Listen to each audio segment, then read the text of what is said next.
One question I get asked frequently as a child trauma therapist is, how do you integrate EMDR therapy with play therapy techniques? And I have to be honest, when I first received my EMDR therapy training in the beginning, I felt so knowledgeable about EMDR therapy as a whole. Just really, I had a solid understanding about what it is, but I didn't really understand how to put it into practical application in my practice. So I sought out hours and hours of consultation, just read everything I could get my hands on, from books to journal articles to just YouTube videos, everything that I could.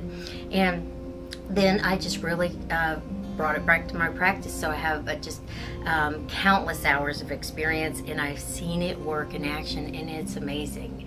But it is a little bit difficult to navigate if you don't know what you're doing. So I created a training to be able to do those two effectively, the child therapy and the EMDR therapy together.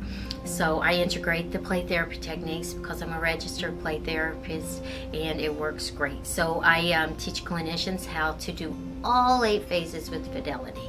So phase 1, that history taking, the treatment planning, working with the kid, working with the adult, just how do you make that all work, and how do you make it just really effective and thorough.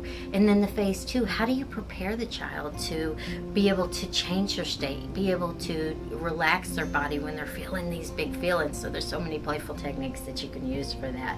And I created this great book, Animal Imagery, for resourcing with clients, and kids really take to it. So that's really part of that preparation phase.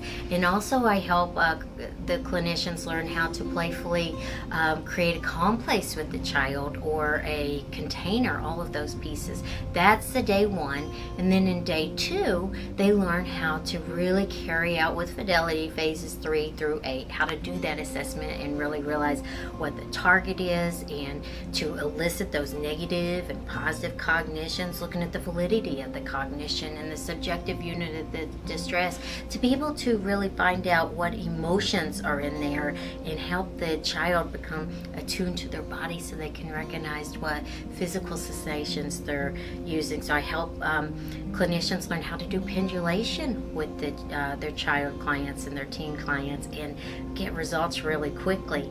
And I love teaching clinicians about really creative ways to use bilateral stimulation, whether it's through finger puppets or through a fidget spinner. We do a lot of sword play. There's so many different ways that you can do it, and that can also be used for the install. And a lot of times clinicians are wondering, do I go fast with the BLS? Do I go slow? Where do I do when? And it can just seem like a whirlwind of confusing pieces that we clear up all of it in this training.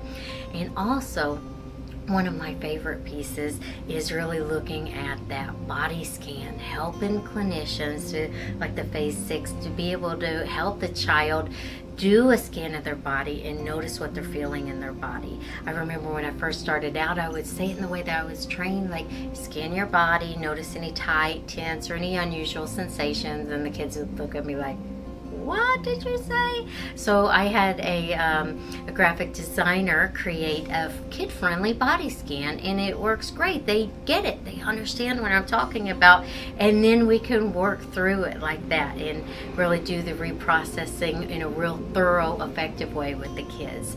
And also that the closure of the session, helping to not only ground the child and the teen, but when the parent comes in, help ground them and teach them some techniques, and how do you do that in a playful way. And finally, that re-evaluation phase, helping to start off the next session, because in between sessions some reprocessing and changes can occur too. And how do you make all that happen? In that second day of my training, EMDR with children and adolescents, we clear all that up. So by the time you are finished with my training, not only will you know how to carry out all 8 phases of EMDR therapy, eye movement, desensitization, reprocessing therapy with children and adolescents with fidelity, but also you'll have a clear understanding of how the adaptive information processing works with kids, and also how maladaptive information is stored in the brain and what that looks like. So when you're working with your parents and caregivers, you can demystify some stuff or give them a deeper understanding so that they can look at the situation with compassion and understanding, and also just talk about those adverse childhood experiences and how that impacts everything.